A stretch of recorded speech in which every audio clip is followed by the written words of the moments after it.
السلام علیکم ورحمۃ اللہ وبرکاتہ۔ دوستو امید ہے کہ آپ سب اچھی سے ہوں گے، ٹھیک ہوں گے۔ اللہ پاک آپ کو اپنے حفظ و امان میں رکھے۔ تو دوستو ایک اور انٹرسٹنگ ویڈیو لے کے آپ کے سامنے حاضر ہوں۔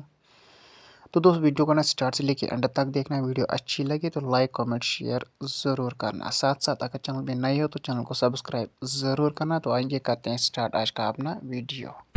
انسان کی جسمانی ضرورت کا بھی جنسی ضرورت کا بھی ایک سائیکل ہوتا ہے۔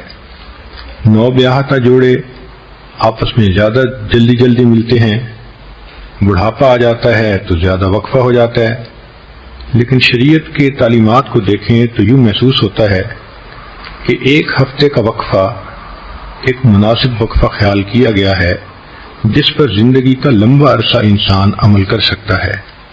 پچھلی حدیث مبارکہ میں ہے، جمعہ کا دن چونکہ شریعت کے مطابق ویکینڈ کا دن ہوتا ہے، چھٹی کا دن ہوتا ہے، تو فرمایا نبی علیہ السلام نے من غسل واغتسل یوم الجمعہ، جو خامن جمعہ کے دن خود بھی نہائے اور بیوی کو بھی نہلائے۔ تو اشارہ ہے کہ میاں بیوی آپس میں ملیں۔ ایک دوسری جگہ پر ہے کہ جو نہائے اور بیوی کی خوشبو لگائے۔ تو اس سے بھی اشارہ ملتا ہے کہ اس دن کا نہانا شریعت کی نظر میں صرف میل کچیل دور کرنا ہی نہیں بلکہ دل کے خیالات کو بھی پاکیزہ کرنا مقصود ہے۔ اس کے بعد پھر وہ بندہ جلدی اگر جمعہ کی نماز کے لیے چلے تو حدیث پاک میں اس کے فضائل آئے ہیں۔ پہلی فضیلت کہ ہر قدم پر 1 سال کے روزے اور 1 سال کی نمازوں کا ثواب ملتا ہے۔ دوسری فضیلت کہ ایسا کرنے پر اللہ تعالیٰ خامند کو 2 ثواب دیتے ہیں، ایک اپنے غسل کا ثواب، ایک بیوی کے غسل کا ثواب۔ اور غسل کا ثواب دوسری حدیث میں ہے کہ انسان جب جنابت کا غسل کرتا ہے تو جتنے پانی کے قطرے جسم سے گرتے ہیں ہر ایک کے بدلے اللہ گناہوں کو معاف فرما دیتے ہیں۔ اور تیسرا انعام اللہ اس دن یہ دیتے ہیں کہ ایک جمعہ سے لے کے دوسرے جمعہ تک کے جتنے گناہ ہوتے ہیں اللہ تعالیٰ معاف فرما دیتے ہیں۔ یہ کتنا خوبصورت دین ہے کہ جس نے انسان کے کھانے پینے سونے اور جنسی ضروریات تک کا خیال رکھا اور میاں بیوی کو ترغیب دی کہ دیکھو عبادت کی نیت سے ملو گے، ضرورت بھی پوری ہوگی اور تمہیں اللہ کے ہاں اجر ملے گا۔ اس کو کہتے ہیں ہم خرما و ہم ثواب، کھجور بھی کھاؤ اور ثواب بھی پاؤ۔ تو یہ انسان کی جو جنسی ضرورت ہے اس کا بھی ایک سائیکل ہے۔ جب ایک دفعہ یہ پوری ہو جاتی ہے تو پھر درمیان میں کچھ وقت ہوتا ہے جس میں خامند اپنے کاموں میں مصروف ہو جاتا ہے، بیوی اپنے کاموں میں مصروف ہو جاتی ہے۔ جیسے سمندر کے کنارے رہنے والے لوگ جانتے ہیں کہ ایک منتھلی سائیکل ہوتا ہے ہائی ٹائیڈ اور لو ٹائیڈ کا۔ 13، 14، 15 جب چاند کی تاریخ ہوتی ہے تو لہریں 10 فٹ اوپر اچھل کر آتی ہیں، اور جب پہلی تاریخ ہوتی ہے تو بالکل کام اینڈ کوائٹ ہوتا ہے۔ یہی انسان کی جنسی ضرورت کا معاملہ کہ عام طور پر جب انسان کی ضرورت پوری ہوتی ہے تو پھر لو ٹائیڈ کا وقت رہتا ہے، مگر کچھ وقفہ گزرنے کے بعد دوبارہ یہ ہائی ٹائیڈ ہو جاتی ہے۔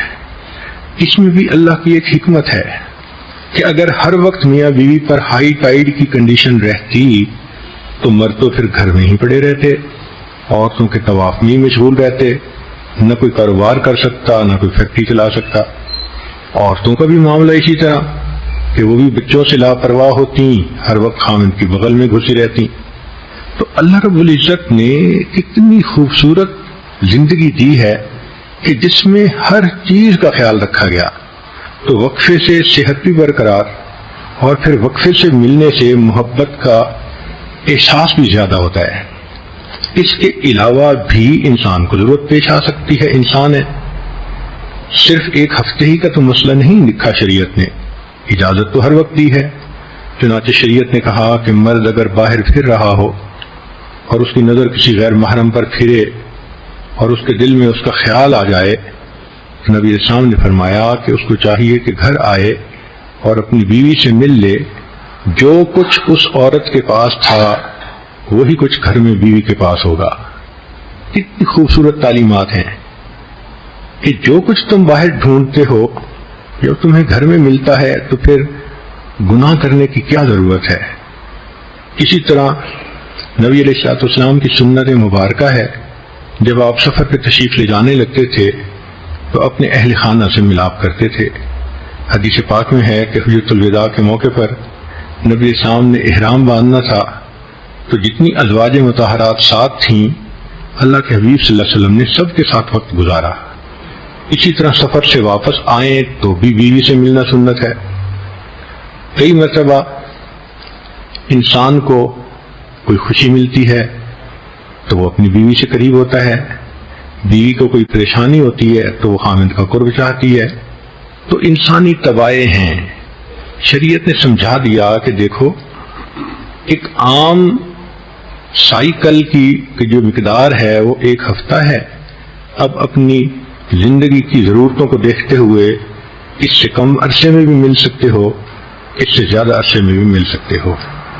لیکن کئی مرتبہ جب میاں کے اوپر یا بیوی کے اوپر اتار کی کنڈیشن ہوتی ہے تو غلط فہمیاں ہو جاتی ہیں، شیطان اس سے فائدہ اٹھاتا ہے۔ اس وقت میں خاوند اپنے کام کی طرف توجہ زیادہ دیتا ہے، دفتر پہ توجہ زیادہ دیتا ہے، دوستوں میں وقت زیادہ دیتا ہے، تو بیوی سمجھتی ہے کہ شاید باہر نکل کر یہ کہیں انوالو ہو گیا ہے۔ حالانکہ ہر وقت تو ایسا نہیں ہوتا کہ خاوند کے باہر نکلنے کا ایک ہی مقصد ہو۔ خود عورت کے اوپر جب اتار کی کنڈیشن ہوتی ہے تو اس کی طبیعت میں سستی ہوتی ہے، بے اطمینانی سی ہوتی ہے، تھکی ہوئی ہوتی ہے، پریشانی، طبیعت میں بیزاری۔ شریعت نے کہا کہ ایک ہی کام کے لیے زندگی نہیں دی، ایسے حالات میں تم اللہ کی عبادت کرو، قرآن پاک کی تلاوت کرو، ذکر سے اپنے دل کو اطمینان پہنچاؤ۔ چنانچہ رب کریم ارشاد فرماتے ہیں کذالک لنثبت بہ فؤادک، اے میرے حبیب صلی اللہ علیہ وسلم، کہ جب آپ کا دل مغموم ہوتا تھا ہم قرآن پاک کی آیتیں اتارتے تھے آپ کے دل کو تسلی دینے کے لیے۔ کاش کہ ہم یہ تجربہ کرتے کہ غمزدہ انسان کو قرآن مجید سے کیا سکون ملتا ہے، غمزدہ دل کو نماز پڑھنے سے کیا لطف ملتا ہے، لیکن ہم ان تجربات سے ابھی واقف نہیں، ہمیں صرف مادی چیزوں کا پتہ ہے۔ اللہ رب العزت نے جو دلوں کا سکون نیکی میں رکھا ہے وہ آپ کو ڈھونڈنے سے بھی دنیا میں کہیں نہیں مل سکتا۔ تاہم میاں بیوی ایسے وقت میں بہت ایک دوسرے کا خیال رکھیں، کیونکہ جھگڑوں کی بنیاد یہی ہوتی ہے۔ عورت کئی مرتبہ قریب ہونا چاہتی ہے، مرد جان چھڑاتا ہے، عورت باتیں کرنا چاہتی ہے، مرد چپ لگا جاتا ہے۔ تو عورت کی غلطی یہ کہ مرد کی اتار کی کنڈیشن میں خاموشی کو جدائی نہ سمجھے، اور مرد کی غلطی یہ کہ عورت اگر پریشان ہے اور باتیں شیئر کرنا چاہتی ہے تو complaining does not mean blaming. اگر وہ کوئی کمپلین کر رہی ہے تو وہ بلیم نہیں کر رہی، وہ حالات سنا رہی ہے، تو اس کو سن لینا چاہیے۔ بہرحال شادی شدہ زندگی میں میاں بیوی کو سمجھداری سے کام لینا چاہیے، اسی لیے تو یہ میچورٹی کا کام ہے۔ بعض ملکوں کا قانون ہے کہ ووٹ دینے کی عمر 18 سال اور شادی کی عمر 21 سال۔ وجہ کیا؟ اس لیے کہ ملک چلانا آسان ہے اور بیوی کا گھر چلانا ایک مشکل کام ہے۔ 4 دفعہ کہا فکیف کان عذابی ونذر، کیسے تھا میرا عذاب، کیسے تھا ہمارا ڈرانا۔ اب آیا جیسے کوئی تھپڑ لگائے نا کسی کو، پھر کہتے ہیں اب تمہیں مزہ آیا۔ بالکل یہی مضمون ہے۔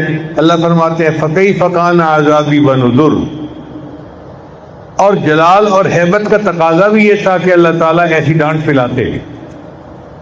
سورہ الرحمن چونکہ رحمت کا تقاضا کرتی ہے، اس میں اللہ تعالیٰ نے 31 مرتبہ فرمایا فَبِأَيِّ آلَاءِ رَبِّكُمَا تُكَذِّبَانِ، اے انسانوں اور جنوں کے گروہ، تم اپنے رب کی کون کون سی نعمتوں کو جھٹلاؤ گے۔ یہ محبت اور پیار کا کلمہ ہے۔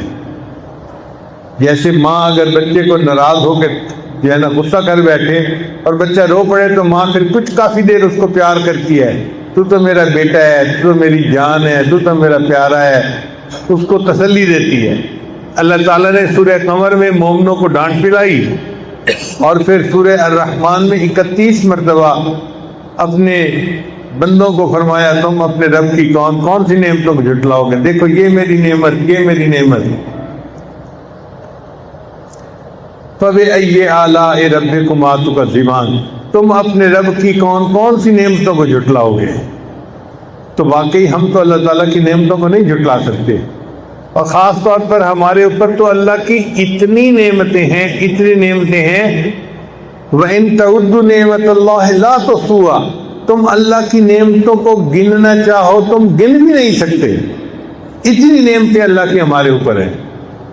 آپ غور کریں، اللہ ہمیں بینائی نہ دیتے ہم اندھے ہوتے، گویائی نہ دیتے ہم گنگے ہوتے، اللہ سماعت نہ دیتے ہم بہرے ہوتے، اللہ ہمیں سر پہ بال نہ دیتے ہم گنجے ہوتے، ہمیں کپڑے نہ دیتے ہم ننگے ہوتے، اللہ ہمیں پیانی نہ دیتے ہم پیاسے ہوتے، اللہ ہمیں کھانا نہ دیتے ہم بھوکے ہوتے، اولاد نہ دیتے لاوالد ہوتے، مکان نہ دیتے ہم بے گھر ہوتے، اللہ تعالیٰ ہمیں اگر علم نہ دیتے ہم جاہل ہوتے، اللہ تعالیٰ اگر ہمیں عقل نہ دیتے ہم پاگل ہوتے، اللہ دولت نہ دیتے ہم بھکاری ہوتے، اللہ عزت نہ دیتے ہم ذلیل ہوتے، اللہ ہمیں صحت نہ دیتے ہم بیمار ہوتے۔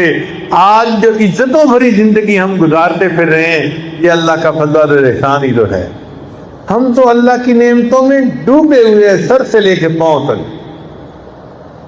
فَبِأَيِّ آلَاءِ رَبِّكُمَا تُكَذِّبَانِ، اے انسانوں اور جنوں تم اپنے رب کی کون کون سی نعمتوں کو جھٹلاؤ گے۔ اب یہاں ایک سوال پیدا ہوتا ہے کہ اللہ رب العزت نے 31 مرتبہ اس کلمے کو کیوں دہرایا؟ یہ تو پکی بات ہے کہ اس کلمے کو بار بار پڑھ کے مزہ آتا ہے تلاوت کرتے ہوئے، مگر اس کے پیچھے کوئی حکمت بھی تو ہوگی نا۔ تو مفسرین نے اس کے دو طرح سے جواب دیے ہیں۔ ایک جواب تو انہوں نے یہ دیا ہے کہ جی اللہ نے کلمہ تو ایک دفعہ فرمایا فَبِأَيِّ آلَاءِ رَبِّكُمَا تُكَذِّبَانِ، مگر اس کو پھر 30 مرتبہ اللہ نے ریپیٹ کر دیا ہے، تو ٹوٹل 31 ہو گئے۔ بات سمجھ آ گئی؟ کل کتنے ہوئے؟ 31۔ تو کلمہ تو ایک دفعہ فرمایا، مگر اس کو جو ریپیٹ کیا تو ریپیٹ کتنی دفعہ کیا؟ 30 ٹائمز کیا۔ اور اس کی انہوں نے دو وجوہات لکھی ہیں۔ پہلی وجہ یہ لکھی کہ اس سے پچھلی صورت میں اللہ نے 4 مرتبہ کہا ہے فَكَيْفَ كَانَ عَذَابِي وَنُذُرِ، ایک دفعہ کلمہ کہا اور 3 دفعہ اس کو ریپیٹ کیا۔ وہ چونکہ ڈانٹ پلانے والا کلمہ تھا اور 3 دفعہ اللہ نے ڈانٹ پلائی، اس کے بدلے میں اللہ نے سورہ الرحمن میں 30 مرتبہ تسلی کا کلمہ کہہ دیا، تاکہ میرے ایمان والے بندے پریشان نہ ہو جائیں کہ اللہ تعالیٰ ہم سے ناراض ہو گئے۔ نہیں میرے بندوں، میں تو تم سے راضی ہوں، تم تو میرے ایمان والے بندے ہو نا، اس لیے میں تم سے راضی ہوں۔ تو 30 مرتبہ اللہ نے یہ کلمہ کہا فَبِأَيِّ آلَاءِ رَبِّكُمَا تُكَذِّبَانِ، اور بعد نے فرمایا کہ نہیں، مہینے کے 30 دن ہوتے ہیں، تو اللہ تعالیٰ نے 30 مرتبہ فَبِأَيِّ آلَاءِ رَبِّكُمَا تُكَذِّبَانِ فرمایا، تاکہ مومن احساس کرے کہ جیسے مہینے کے ہر دن میں اللہ کی نعمت ہوتی ہے، میں روزی کھاتا ہوں، میں کام کرتا ہوں، تو 30 مرتبہ میں نے اقرار کرنا ہے، اے اللہ میں آپ کی نعمتوں کا اقرار کرتا ہوں، میں آپ کا شکر گزار بندہ ہوں، میں آپ کا ناشکرہ بندہ نہیں۔ بعض مفسرین نے کہا کہ اچھا یہ بھی اچھی توجیہ ہے کہ 3 مرتبہ ڈانٹ پلائی تو 30 مرتبہ تسلی دی، مگر کلمہ تو 31 مرتبہ کہا گیا نا، 31 مرتبہ، تو اس کی کیا ریزن ہے؟ تو انہوں نے کہا کہ جی 31 مرتبہ کہنے میں حکمت یہ ہے کہ دنیا میں انسان جو اللہ کی نعمتوں سے لطف اندوز ہوتا ہے تو اللہ تعالیٰ کی 8 صفات ہیں جن کو صفات ثبوتیہ کہتے ہیں۔ صفات ثبوتیہ اللہ تعالیٰ کی ایسی صفتیں جن میں کوئی تبدیلی نہیں آتی۔ کچھ تو ہے نا عدلنے بدلنے والی، جیسے اللہ زندگی بھی دیتا ہے موت بھی دیتا ہے، تو کبھی محیی ہے اور کبھی ممیت ہے، کبھی اس صفت کا ظہور ہو رہا ہے کبھی اس صفت کا۔ مگر کچھ ایسی صفات ہیں جو مستقل ہیں، جیسے حیات، علم، سمع، بصر، ارادہ، قدرت، یہ اللہ تعالیٰ کی صفات ثبوتیہ کہلاتی ہیں. یہ 8 بنتی ہیں. تو صفات ثبوتیہ کتنی ہیں؟ 8. انہوں نے کہا کہ 8 صفات ثبوتیہ کی وجہ سے دنیا میں ہمیں اللہ کی نعمتیں ملتی ہیں، لہذا 8 تو صفات ثبوتیہ ہو گئی. پھر اس کے بعد جہنم کے 7 دروازے ہیں، لہا 7 ابواب قرآن مجید میں ہے. اور اللہ تعالیٰ نے مومن کے لیے وہ 7 دروازے بند کر دیے. تو 8 صفات ثبوتیہ اور 7 جہنم کے 7 دروازے بند ہوئے، تو 8 اور 7 کتنے ہو گئیں؟ 15 ہو گئیں. اور جنت کے 8 دروازے ہیں. جنت کے کتنے دروازے ہیں؟ 8 دروازے ہیں. اور ہر مومن کو آخرت میں 2 جنتیں ملیں گی. تو کتنے دروازے ہو گئے 2 جنتوں کے؟ 16 دروازے جنت کے ہو گئے اور 7 دروازے جہنم کے بند ہو گئے اور 8 صفات ثبوتیہ. تو 15 اور 16 کو جمع کریں تو 31 بن جاتی ہیں. ان کا کہ اس لیے چونکہ 31 نعمتیں اللہ کی بندوں پر تھیں، اللہ نے 31 مرتبہ اس کلمے کو دہرایا، فَبِأَيِّ آلَاءِ رَبِّكُمَا تُكَذِّبَانِ، تم اپنے رب کی کون کون سی نعمتوں کو جھٹلاؤ گے. تو یہ بات سمجھ آ گئی کہ کلمہ 31 مرتبہ کیوں دہرایا گیا. بعض نے کہا کہ 31 نعمتوں کے بدلے 31 مرتبہ کلمہ. 8 صفات ثبوتیہ کی ایسی نعمتیں جو دنیا میں ملی ہیں. پھر جہنم کے 7 دروازے اللہ نے بند کر دیے، یہ بھی اللہ کی نعمت ہے.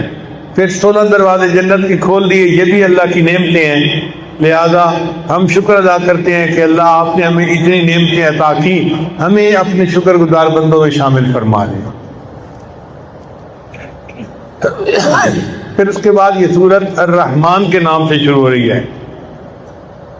الرحمن اللہ تعالیٰ کا صفاتی نام ہے.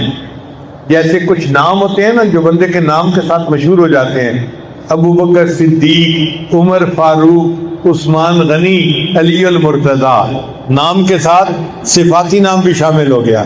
اسی طرح اللہ تعالیٰ کا صفاتی نام الرحمن، اللہ کا نام اللہ ہے اور ساتھ الرحمن اس کا نام شامل ہو گیا. پھر رحمت کے 2 نام ہیں، ایک ہے رحیم اور ایک ہے رحمان. 2 ناموں کی کیا ضرورت تھی یہ بھی ذرا سن لیجیے. 2 صفتیں ہیں، ایک ہے بندے کا امیر ہونا، یہ الگ صفت ہے. ایک ہے بندے کا سخی ہونا، یہ الگ صفت ہے. یہ دونوں الگ الگ صفتیں ہیں. اب آپ دیکھیں، بندہ امیر تو ہو مگر کنجوس ہو تو اس کی امیری کس فائدے کی؟ یا بندہ سخی تو بڑا ہو پلے کچھ نہ ہو پھر اس کی سخاوت کس بات کی؟ مزہ تو تب ہے کہ پیسہ بھی خوب ہو اور سخاوت کی صفت بھی خوب ہو. تو یہ 2 الگ الگ صفتیں ہیں. اس لیے اللہ تعالیٰ کی رحمت کے 2 انداز ہیں. ایک تو اللہ کی رحمت بھی بے حساب ہو اور دوسرا اس کا خرچ بھی بے انتہا ہو رہا ہو. تو اللہ تعالیٰ کا نام ہے رحیم. اس کا تقاضا یہ ہے کہ اللہ آپ کی رحمت کا دریا اتنا بڑا ہے کہ کہیں اس کا کنارہ نظر ہی نہیں آتا. بے انتہا رحمت ہے آپ کی. اور پھر آپ کی رحمت بندوں پہ خرچ بھی بے انتہا ہو رہی ہے. آپ رحمان بھی ہیں. چنانچہ اللہ کی رحمت جتنی خرچ ہو رہی ہے کوئی دوسرا رحمانیت کی صفت نہیں رکھتا. اللہ اپنوں کو بھی دیتے ہیں، پرایوں کو بھی دیتے ہیں، مومنوں کو بھی دیتے ہیں، کافروں کو بھی دیتے ہیں. اللہ وفاداروں کو بھی دیتے ہیں، غداروں کو بھی دیتے ہیں. آپ بتائیے دنیا میں کافروں کو اولاد کون دیتا ہے؟ صحت کون دیتا ہے؟ دنیا کا مال کون دیتا ہے؟ دنیا کی عزت کون دیتا ہے؟ اللہ مومنوں کو بھی نعمتیں دیتے ہیں، کافروں کو بھی نعمتیں ہیں. دنیا میں کوئی بندہ ایسا نہیں. دنیا میں تو ہم نے دیکھا ایک حکومت آتی ہے نا تو پچھلوں کو تو بھیجو جیل میں اور جو اپنے ہیں ان کو سب کچھ دے دو. تو دنیا اپنوں کو دینا جانتی ہے، دوسروں کے منہ سے تو نوالا بھی چھین لیتی ہے. وہ پروردگار جو اپنوں کو بھی دے اور پرایوں کو بھی دے، وفاداروں کو بھی دے، غداروں کو بھی دے، یہ صفت فقط اللہ کی ذات میں ہے. سبحان اللہ. اللہ رحمان بھی ہیں، رحیم بھی ہیں. تو الرحمن کا کیا مطلب کہ اللہ آپ رحمت کے بہت بڑے سمندر کے مالک ہیں اور آپ کے سمندر کی حدوں کو کوئی جانتا ہی نہیں ہے اور آپ کی رحمت بندوں پر دن رات ہمہ وقت خرچ ہو رہی ہے. اب اس الرحمن نے کیا کیا؟ علم القرآن. اس نے قرآن کی تعلیم دی. خلق الانسان، بندوں کو پیدا کیا، انسان کو پیدا کیا، علمہ البیان، اور اس کو بیان کی صفت عطا فرمائی۔ اب آپ غور کیجئے کہ پہلے فرمایا علم القرآن، پھر فرمایا خلق الانسان، پھر علمہ البیان۔ تو عقل حیران ہوتی ہے کہ انسان کی پیدائش کا تذکرہ بعد میں اور قرآن کی تعلیم کا تذکرہ پہلے۔ اس میں بھی ایک حکمت ہے۔ وہ حکمت کیا ہے؟ اس کو کہتے ہیں ترتیب مرتبی، کہ مرتبے کی اللہ نے ترتیب کا خیال رکھا۔ علم القرآن کا مصداق نبی علیہ السلام بنتے ہیں، اللہ کے حبیب جن کو اللہ نے قرآن دیا۔ تو علم القرآن کا مصداق کون بنتا ہے؟ نبی علیہ السلام بن گئے۔ اور خلق الانسان کا مصداق کون بنا؟ آدم علیہ السلام بن گئے۔ اور علمہ البیان کا مصداق ساری مخلوق بن گئی۔ اللہ نے مرتبے کا خیال رکھا، پہلے نبی علیہ السلام کا تذکرہ، پھر آدم علیہ السلام کا تذکرہ، پھر عام انسانوں کا تذکرہ۔ لہذا فرمایا علم القرآن خلق الانسان علمہ البیان۔ اور بعض مفسرین نے کہا کہ نہیں، اللہ نے ترتیب طبعی کا خیال رکھا ہے کہ نعمتوں میں جو طبعی ترتیب تھی اس کا خیال۔ مثلا انسان کا بولنا ایک بڑی نعمت ہے، پھر اس سے بھی بڑی نعمت ہے انسان کا پیدا ہونا، اور اس سے بھی بڑی نعمت ہے انسان کو قرآن کا علم حاصل ہونا۔ تو اگر نعمتوں کی ترتیب کا خیال رکھا جائے تو بھی سب سے پہلے قرآن آتا ہے، پھر انسان آتا ہے، پھر اس کے بعد انسان کو اب بیان آتا ہے۔ تو ترتیب طبعی دیکھیں یا ترتیب مرتبی دیکھیں تو صورتوں کی آیتت کی ترتیب یہی بنتی ہے۔ الرحمن علم القرآن خلق الانسان علمہ البیان۔ یہاں تک بات سمجھ آ گئی؟ کیوں جی؟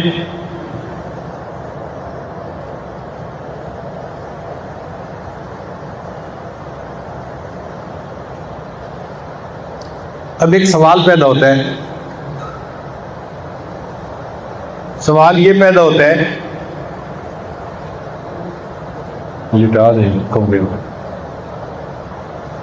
سوال یہ پیدا ہوتا ہے کہ یہاں پر اللہ تعالیٰ نے قرآن مجید کے علم کا تذکرہ پہلے کیا اور انسان کی تخلیق کا تذکرہ بعد میں کیا۔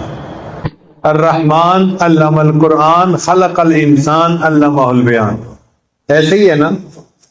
پہلے تذکرہ کس کا ہوا؟ قرآن کا، پھر تذکرہ ہوا انسان کا، جبکہ سورہ علق میں اس کا الٹ ہے۔ سنیے، اللہ فرماتے ہیں اقرا بسم ربک الذی خلق خلق الانسان من علق اقرا وربک الاکرم الذی علم بالقلم علم الانسان ما لم یعلم۔ تو سورہ علق میں انسان کی تخلیق کا تذکرہ پہلے کیا، علم کا تذکرہ بعد میں کیا۔ یہاں علم کا تذکرہ پہلے، انسان کی تخلیق، تو یہ فرق کیوں ہے؟ ہاں جی، کون بتائیں گے؟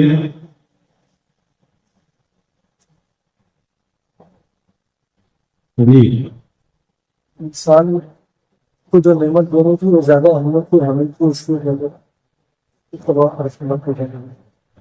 تو سورہ الرحمن میں اللہ نے علم کا تذکرہ پہلے کیا، انسان کی تخلیق کا تذکرہ بعد میں کیا، جبکہ سورہ علق میں اللہ نے انسان کی پیدائش کا تذکرہ پہلے کیا، علم کا تذکرہ بعد میں کیا۔ یہ تضاد کیوں ہے؟ فرق کیوں ہے؟ تو مفسرین کو اللہ جزائے خیر دے، انہوں نے مسئلے کو حل کر دیا۔ انہوں نے کہا کہ اس میں کوئی فرق نہیں ہے، سمجھ کی بات ہے۔ سورہ الرحمن میں قرآن کے علم کا تذکرہ تھا، وہ انسان کی پیدائش سے بڑی نعمت ہے۔ اور سورہ علق میں اللہ فرماتے ہیں الذی علم بالقلم، وہ ذات جس نے قلم سے تجھے علم عطا کیا۔ اور قلم سے جو ملتا ہے وہ مادی علم ہوتا ہے، وہ سائنسی علم ہوتا ہے، وہ دنیا کا علم ہوتا ہے جس کے لیے قلم کی ضرورت ہوتی ہے۔ قرآن یاد کرنے کے لیے یا سمجھنے کے لیے قلم کی کوئی ضرورت نہیں ہے۔ یہ چھوٹے چھوٹے بچے قلم پکڑنا نہیں جانتے، یہ قرآن کے حافظ بن جاتے ہیں۔ تو علم قلم جس کو کہا گیا اس سے مراد مادی اور سائنسی علم تھا۔ تو قرآن کا علم انسان سے افضل ہے، اس کا تذکرہ پہلے کیا، اور انسان سائنسی علم سے زیادہ اعلیٰ ہے، اس لیے اللہ نے انسان کا تذکرہ پہلے کیا، علامہ بالقلم کا تذکرہ بعد میں کیا، تو یہ مسئلہ بھی حل ہو گیا۔ کل کے درس میں ہم نے یہ بات پڑھی تھی، وَلِمَنْ خَافَ مَقَامَ رَبِّهِ جَنَّتَانِ، کہ جو اپنے رب کے سامنے کھڑے ہونے سے ڈر گیا اس کو اللہ 2 جنتیں عطا فرمائیں گے۔ 2 جنتوں کا کیا مطلب؟ کہ جنت میں 2 محل عطا فرمائیں گے، جیسے لوگوں کا ایک گھر اسلام آباد میں ہوتا ہے اور ایک ایبٹ آباد میں ہوتا ہے، ایک کراچی میں ہوتا ہے، ایک فیصل آباد میں ہوتا ہے، ایک پاکستان میں ہوتا ہے، ایک دبئی میں ہوتا ہے، ایک لاہور میں ہوتا ہے، ایک مکہ مکرمہ میں ہوتا ہے، لوگوں کے 2 گھر ہوتے ہیں۔ اللہ تعالیٰ اپنے جو مقربین بندے ہیں ان کو بھی 2 جنتیں عطا فرمائیں گے، یا 2 جنتوں میں 2 گھر عطا فرمائیں گے۔ اور بعض مفسرین نے کہا نہیں، جنتان کا مطلب یہ ہے جنت الدنیا و جنت الآخرہ، آخرت میں تو اللہ اس بندے کو جنت دیں گے ہی صحیح، اس کی دنیا کی زندگی کو اللہ جنت کا نمونہ بنا دیں گے، دنیا کی زندگی بھی ایسی ہوگی کہ اس کو جنت کا لطف اور مزہ آئے گا۔ اور واقعی ہمارے بعض بزرگوں کو اللہ نے ایسی زندگی دی کہ وہ دنیا میں کہا کرتے تھے کہ ہمیں تو جنت کا مزہ آ رہا ہے۔ اس کا یہ مطلب نہیں کہ ان پہ پریشانی نہیں آتی، پریشانیاں آتی ہیں، مگر پریشانیاں ان کے دلوں پہ اثر نہیں کرتی۔ اس کی مثال یوں سمجھیں کہ شیشے کا بنا ہوا ایئر کنڈیشن کمرہ ہے اور بندہ ایئر کنڈیشن کے اندر بیٹھا ہے اور مزے لے رہا ہے، وہ شیشے کے باہر دیکھتا ہے کہ طوفان جھکڑ ہے، درخت گر رہے ہیں، چیزیں ادھر سے ادھر اڑ کے جا رہی ہیں، اور مٹی ہے اور گرد ہے اور آندھی ہے، مگر یہ سکون سے بیٹھا ہوا ہے، اس پر اس کا کوئی اثر نہیں۔ کیوں کہ آندھی باہر ہے، اس تک آندھی کی اپروچ نہیں ہے۔ یہی اللہ والوں کا مثال ہوتی ہے کہ زندگی کی پریشانیاں ان کو آتی تو ہیں، لیکن وہ پریشانیاں ان کے ظاہر پر ہوتی ہیں، ان کے دل تک نہیں پہنچ پاتی، ان کا دل پریشان نہیں ہوتا، دل بالکل پرسکون ہوتا ہے، وہ اللہ کی یاد میں لگے ہوتے ہیں۔ چنانچہ ایک بزرگ تھے خواجہ ابوالحسن خرقانی رحمۃ اللہ علیہ، ہمارے سلسلہ کے بزرگ تھے۔ اس زمانے میں ایک بادشاہ تھا نا، اس کا نام تھا سلطان محمود غزنوی، غزنہ کا رہنے والا تھا، اور ایک ہندوؤں کا بڑا بت تھا جس کا گرجا ان سے فتح نہیں ہو رہا تھا، سومناتھ کا قلعہ۔ جب بھی سلطان محمود اس پر چڑھائی کرتا تو سارے ہندو اکٹھے ہو کے مقابلے کے لیے آ جاتے اور مسلمانوں کو ہرا دیتے۔ 16 مرتبہ سلطان محمود نے حملہ کیا۔